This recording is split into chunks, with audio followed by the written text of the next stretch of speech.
Comenzamos la cursada de Filosofía y Educación y nos encontramos con el primer interrogante. ¿Por qué enseñar filosofía en la escuela? Michel Tosi hace alusión a dos condiciones fundamentales. La primera de ellas es que el hombre debe asumir su condición humana, entendida como la capacidad de pensar, de reflexionar y adoptar una postura crítica con respecto a la sociedad y al mundo que nos rodea. La segunda razón es ejercer desde una perspectiva ciudadana el uso de la razón para comprender las diferentes posturas del mundo. No se trata solo de aprender filosofía, sino de aprender a filosofar, a partir del diálogo, de participar de debates, de argumentar, haciendo filosofía entre todos. Pero, ¿dónde surge esta ciencia llamada filosofía? Viajaremos a la antigua Grecia, más precisamente a Atenas, en el siglo V a.C. Allí se instala el concepto de democracia, que no es el que tenemos hoy en día. En sus comienzos está definida por la igualdad. Todos los ciudadanos son iguales ante la ley. Tienen el mismo derecho de intervenir ante los tribunales y tomar la palabra en la asamblea pública. Se designaban como ciudadanos los hombres mayores de 30 años y estaban excluidas las mujeres, extranjeros y esclavos. Se va a imponer el uso de la palabra y dominará quien la domine. Quienes enseñaban el arte de hablar eran los sofistas. Su objetivo era persuadir y convencer al público.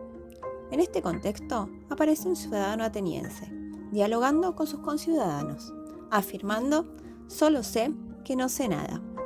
Él es Sócrates, y en contraposición a los sofistas, no utiliza la palabra para persuadir, sino para llegar a la razón y a la raíz de los conceptos.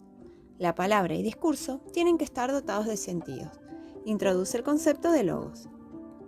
Sócrates, iniciador de la filosofía, no enseña ni brinda respuestas. Realiza preguntas para indagar y construir conocimiento en el diálogo con otros.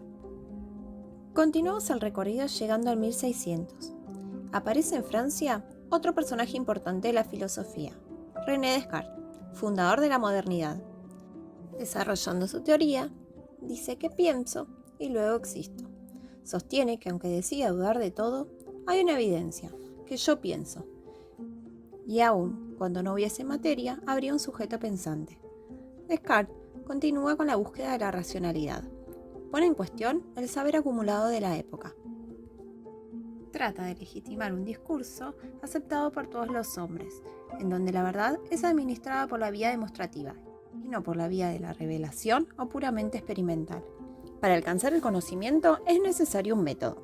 Desarrolla el método cartesiano, sujeto a principios matemáticos, el cual se puede aplicar en todas las ciencias. Unos años más tarde, finalizando el siglo XVIII, nos encontramos con Immanuel Kant y sus ideas sobre la Ilustración. Aquel pensador alemán nos invita a pensar por nosotros mismos, sin la tutela de otros. Sostiene que la Ilustración es la salida del hombre de la minoría de edad, entendida como la incapacidad de entendimiento y de razonar por uno mismo. Las causas que lo impiden son la cobardía y la pereza. Para la Ilustración se requiere libertad, la libertad de hacer uso público de la razón, limitando la misma al uso privado. En tanto, debemos comportarnos de acuerdo a las instituciones que representamos, sin que esto impida nuestra capacidad de razonar. Pero en todo este recorrido, ¿cuál es el rol de las mujeres? Vimos como en la antigüedad las mujeres no eran consideradas siquiera ciudadanas. En la modernidad se continuaron formando estereotipos y concepciones de género que aún hoy circulan en nuestra sociedad. Para ese entonces, los únicos capaces de hacer uso de la razón eran los hombres. Las mujeres no podían ejercerla, ya que ellas manifestaban sentimientos y emociones siendo incapaces de pensar y reflexionar. En este contexto de desigualdad aparece la voz de dos filósofas mujeres, Isabel de Bohemia, que mantuvo una relación epistolar con Descartes, poniendo en cuestión algunos principios de su teoría, argumentando y debatiendo con racionalidad, y Mary Wollstonecraft, defensora de la Revolución Francesa.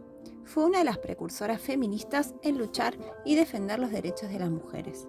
Tomando como fundantes las ideas de Ilustración, sostiene que se debe educar a las niñas al igual que a los varones, y no como eran educadas en el servilismo y el arte de agradar, afirmando que estas concepciones de la época no eran naturales, sino producto de la sociedad y la educación que se les brinda.